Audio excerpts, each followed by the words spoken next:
You're listening to Achtung Millwall, broadcasting from the beautiful South Bermondsey. Accept no substitute.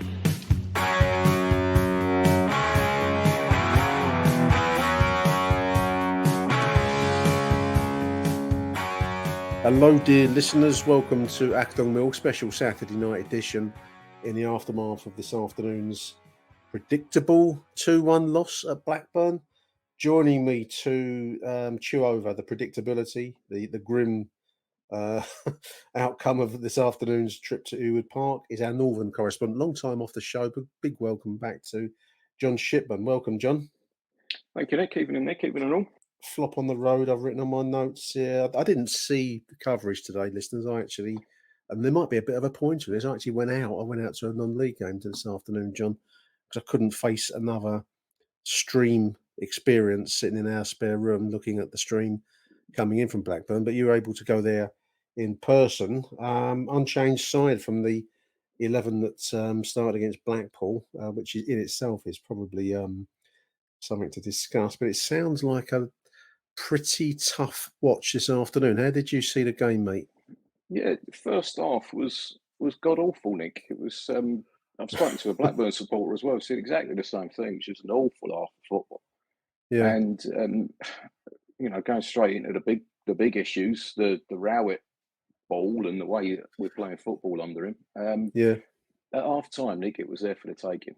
Now, why we have to wait until we're 2-0 down to bring on the likes of Bury and Z German, I do not know. Because at half time, you bring on Bury, for example, and add a bit of pace, it changes the game. Yeah. But he's so reluctant to do that, and it's all got to go backwards.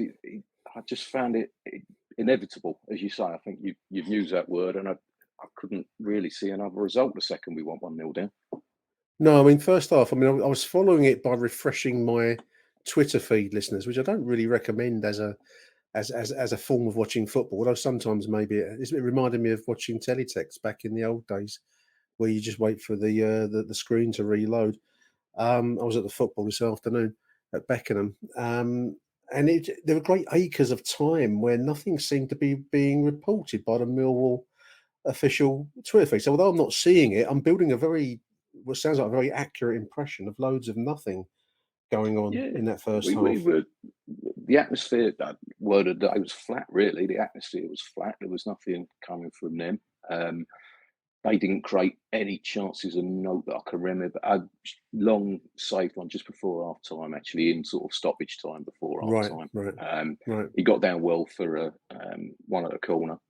But other than that, I can't recall a chance of note. Phobia had an half chance, I think. It was up the other end. It looked to me like it could have been a pen, but maybe not. But yeah, I can't remember too much of note in that first half. It was just really flat.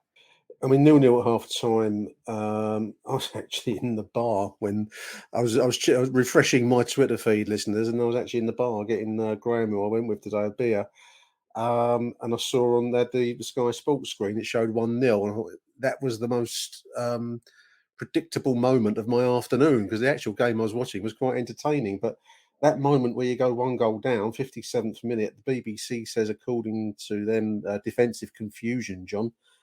Yeah, it's like you're waiting for it to come. And I haven't seen I've seen nothing of the game, not seen any of the goals. So I'm speaking purely by the report from the BBC. But it sounds like something that Gary Rowett, I was just reading an interview that he had with News at Den, I think it was, where he talked about the need for defensive solidity.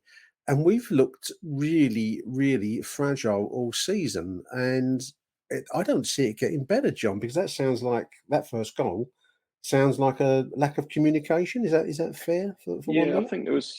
So the 10 minutes before that, it remained quite a stagnant game. There wasn't a lot going on, and then it was kind of a speculative punt into the corner, which Murray Wallace first of all failed to get his foot on properly, sort of knocked it into the attacker's path rather than out of play. And then it was called Keystone Cops defending from that point, when the cross comes in and there's an almighty cock-up between the defender who goes straight and the keeper who was trying to get hold of it. The sort of cock-up which I don't think Long did a lot wrong today, But I don't really see why Bart's been dropped for him, to be quite honest. And I think if Bart's in the between the sticks today, then I think that probably doesn't happen. I think Bart puts his name on it, or the defender's got the confidence in him to come and take it. Right. But as it happens, it bounces off the fender, off the keeper's face, and straight in front of the Blackburn player who taps it in. And you almost see the shoulders drop on the players at that point, and you don't see where the equaliser's coming from. So it was a mistake. Well, it was a collection of mistakes, if we're entirely honest. And like you, I don't see.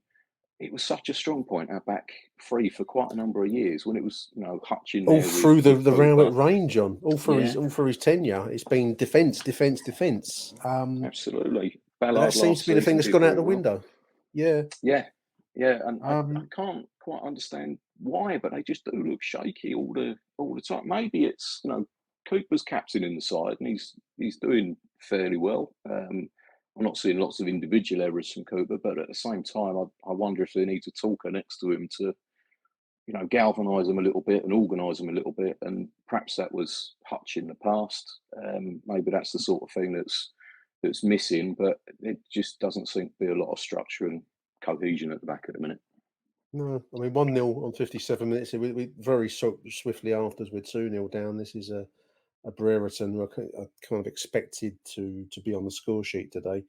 2-0 on 63 minutes. That again, I'm going purely by the BBC report here, John. It says a Phobie's skim header falls into the path of Ben Brereton, who slams home.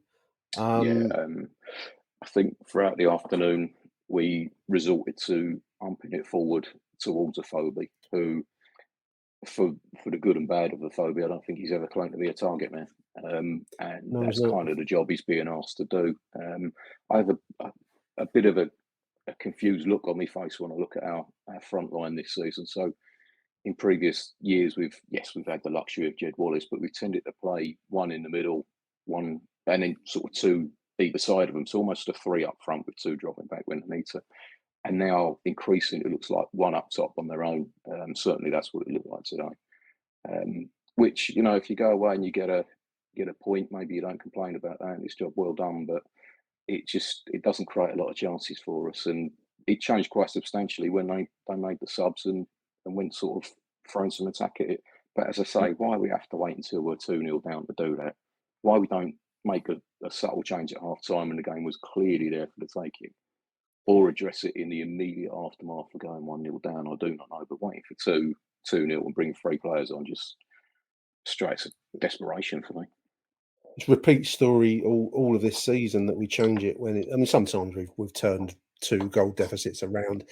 You can't really plan on doing that every single time. But Tyler Bury comes in. I think Vogelsammer came in, and lo and behold, we bring a creative in. I imagine we've changed formation slightly there, John. We've turned it. We've got a goal back, and suddenly hope is in the air. But yeah, and you say about coming from 2 goals behind, we very, very nearly did. There was a couple of chances towards the end which could have gone another way. Fleming had one where he sort of threw all sorts of shapes at it and just couldn't get himself around it. But he was yards out. He could have that could have easily gone in. I was really impressed with Bury when he came on, actually, and I have been in all the cameos that he's made. Probably not as good when he started the game, but that's kind of what you get with a winger. But when he came on, the obvious change was we had an outlet who could run at them, and he would prepare to take a player on and dance inside the area where they couldn't then put the tackling on him. And that was what was missing for the first 75 minutes. Is someone just to have a run at them and show a bit of energy and invention. I take my hat off to all of the fans that drove up there, because it would have been driving. I don't think there's any trains going north.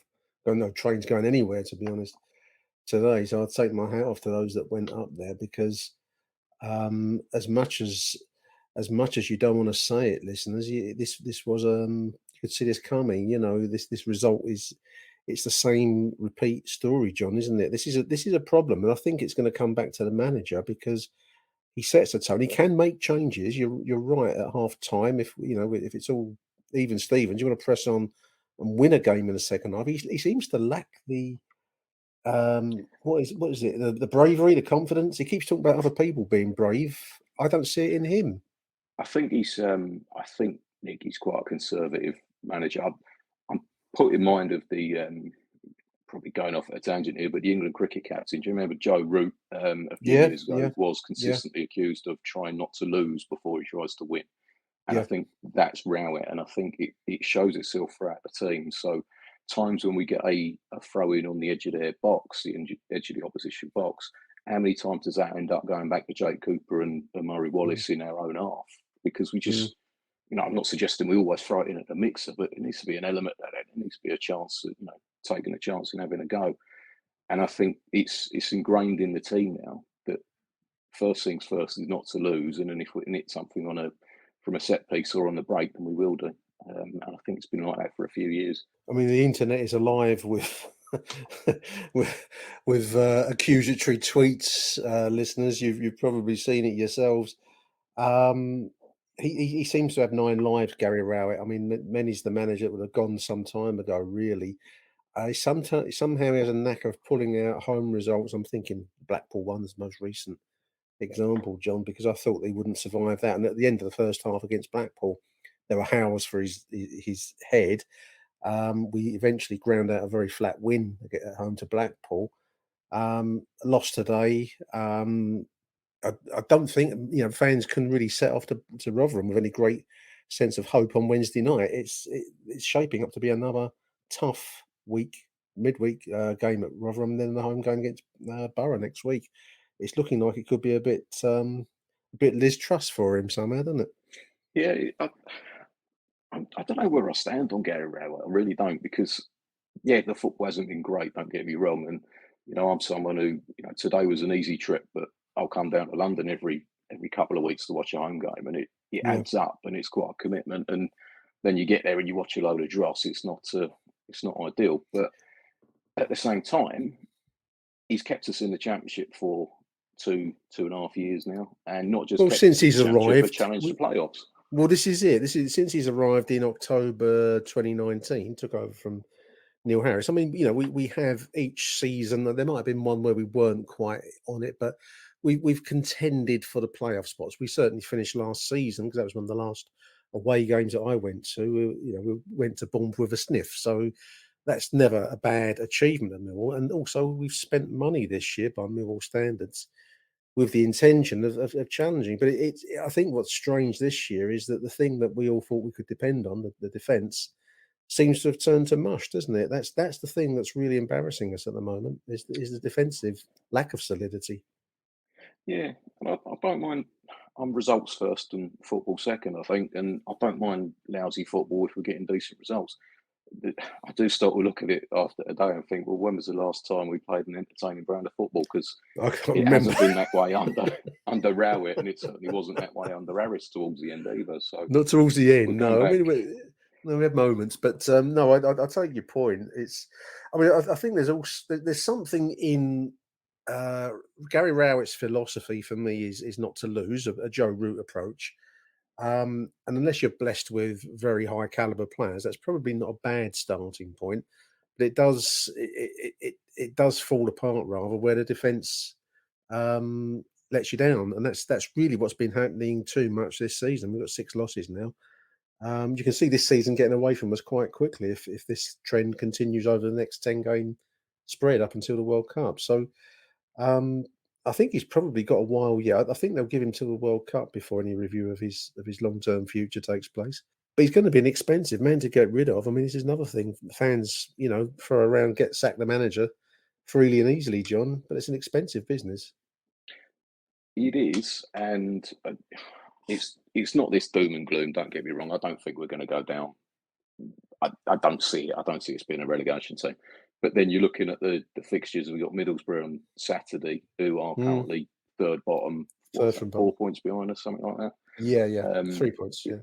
It comes quite quickly, and this is an expensively assembled and probably expensively paid squad. And if a new manager comes in and doesn't rate after these players, then it's an expensive rebuild job as well. And I'm not. It feels like we've got an awful lot better players than we've had in the last few years, but well, we don't keep seem to be saying that, don't happening we? that way.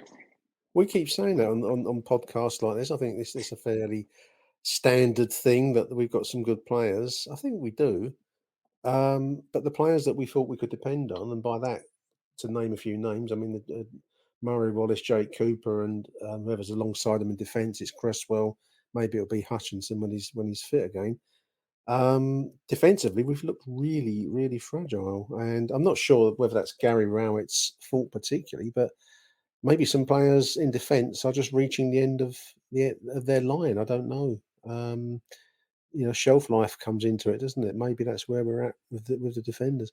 I watched second half of the under-21s in the week. I mean, it probably wasn't their best performance, but we've got some really good young players coming through. You probably won't blood those youngsters, John, until the season is maybe out of reach. But we do seem to have some good players just behind this rather static-looking 11 now that starts for us. Yeah, I don't doubt it, and we don't want to overreact because we're 10, 12 games in, and we are typically we do better in the second half of the season. So I don't want to hit any panic buttons. It's Millwall, John. We've one big panic button. Yeah. Let's make a drama out of the crisis. I think it was the inevitability, as you said today, Nick. It was always going to be that way this afternoon, and I think if we don't make the defensive cock up that we make for the first goal, arguably the first goal never comes, and we bore out a 0-0 draw, and then we're having a very different conversation. It's a decent away point at Blackburn today. Yeah.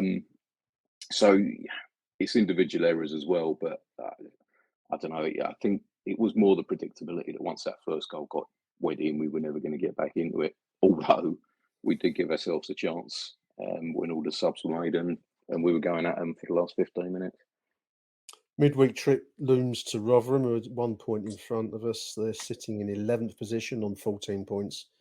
Millwall now 16th on 13. So we'll see. I mean, that's the proverbial tough away trip in midweek, isn't it, Rotherham, and then Middlesbrough at home next Saturday. As ever, I find we say this a lot with Gary Rowett. Johnny could use a win, couldn't he? Yeah, he could.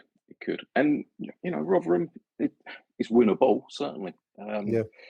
Albeit, I seem to remember back in the Cale Harris, Ifill era, that promotion season, we gave Rotherham a hiding at home 4-1, if memory serves. Yeah. And we've been struggling to get anything out of them since. So almost if we cashed in our chips that day. So it's a winnable game, but a little bit of a difficult team to come up against. But I'd be putting a lot of stock on that Middlesbrough game at home. It's a home game. Yeah. Decent chance to play about with the side a little bit against a team bang out of form. If we can win that one and put a bit of daylight between us and them, then I think things look a little bit rosier. Gary Rowett can unleash his attacking instincts, which would be nice if we could just see. Start Bury. Give Bury a try. I don't know what Bury's got to do.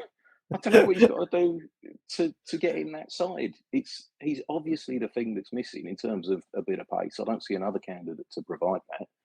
Well, even if you don't start him, play him earlier on. At least give him more than 15 minutes chasing a 2-0 deficit.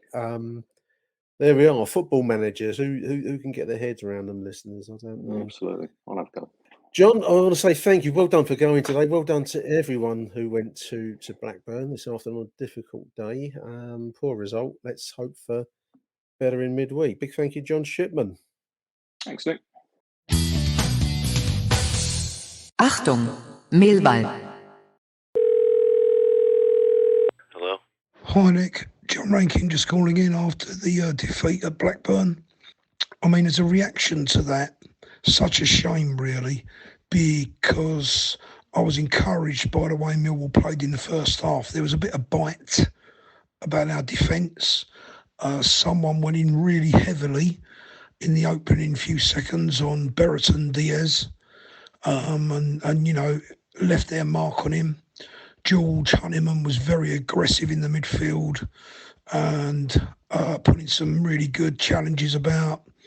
And I think we held our own away from home.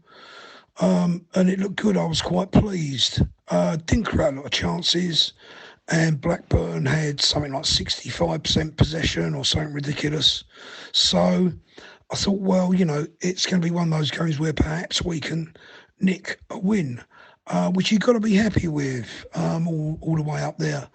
But unfortunately, the second half was, again, defensive mistakes.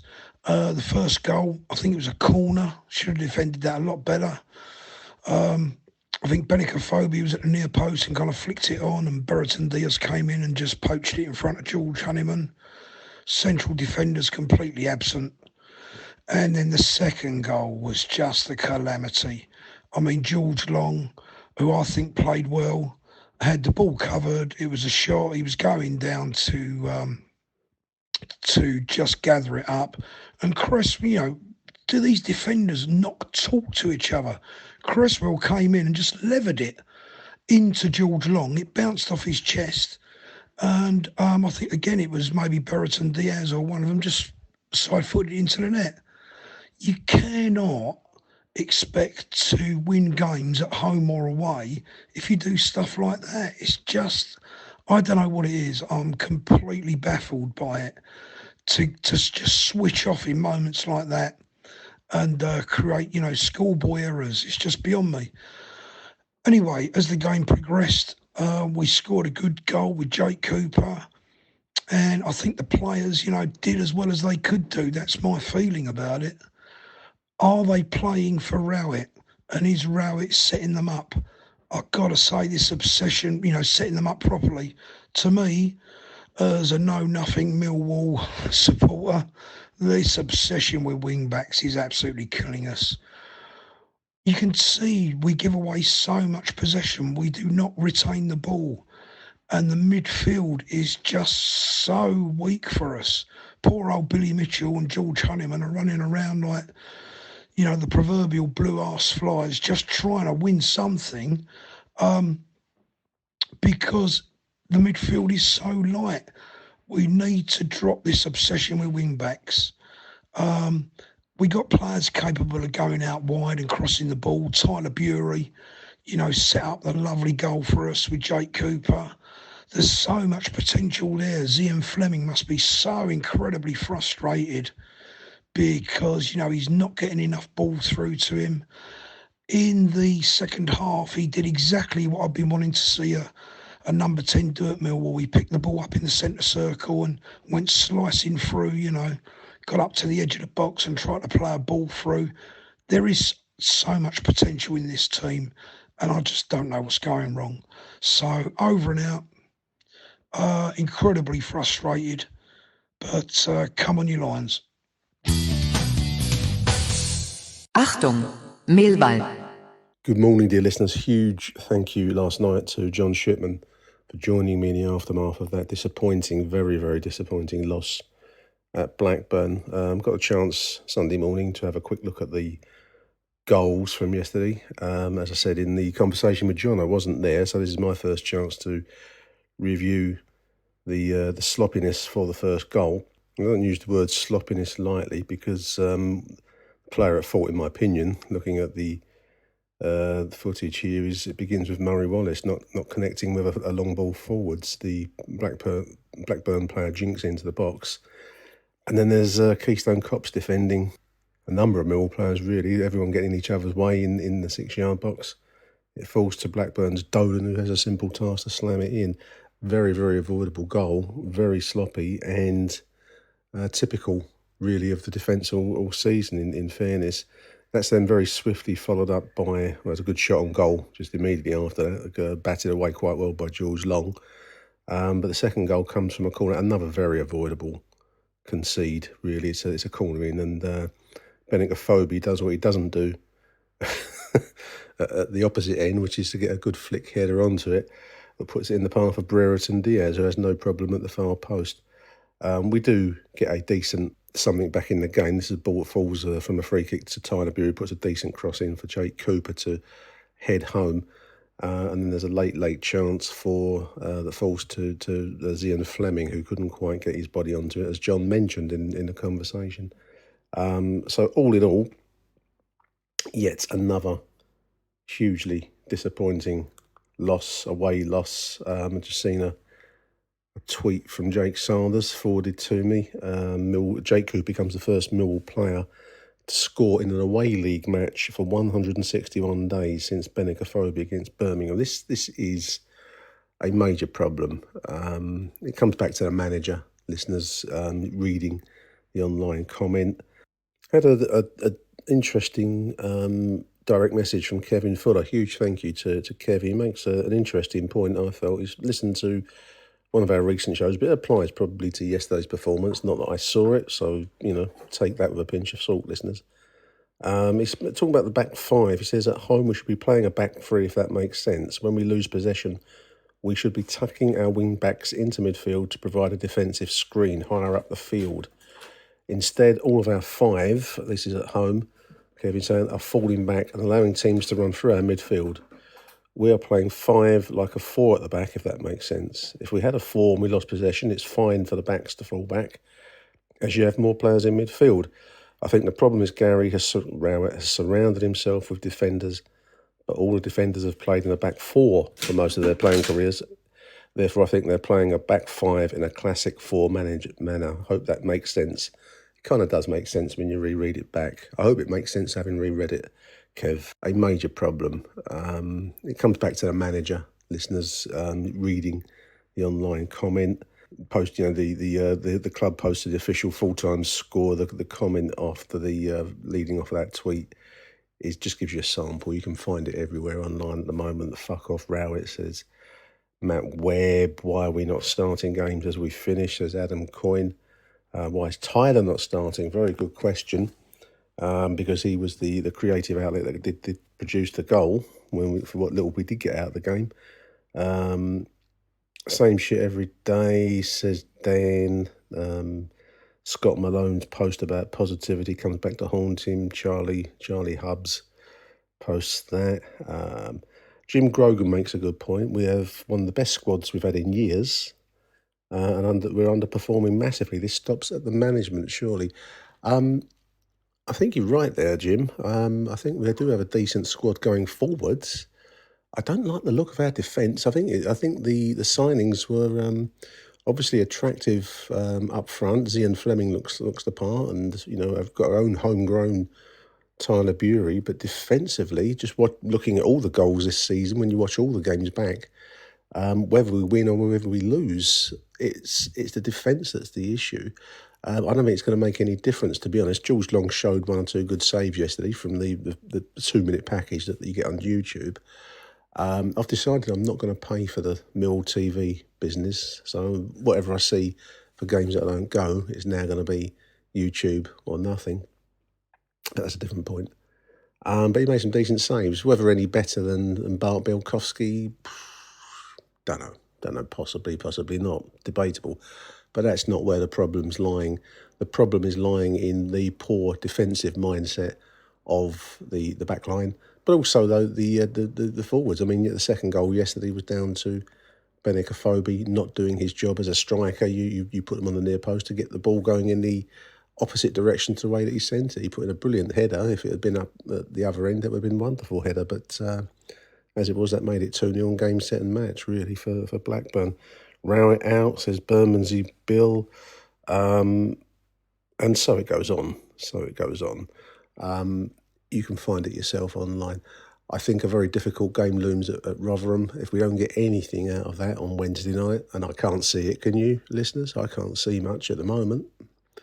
It makes for a tough home gig versus Middlesbrough next Saturday.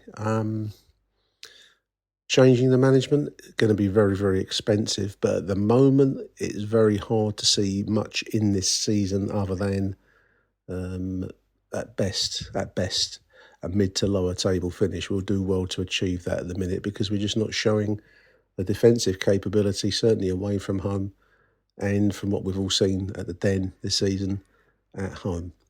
Anyway, there we are. I just wanted to cap off the interview with John yesterday and the voicemail from John Rankin. Huge thank you to John. Please do send me your voicemails, listeners. It's always good to hear stuff, and we can use it on the show if you want. So if you want to send me a voicemail, get in touch via Twitter, and I'll give you my mobile phone number. Any road, there we are. Until midweek, listeners, thank you for listening. Really appreciate it. And arrivederci Millwall. Bye for now.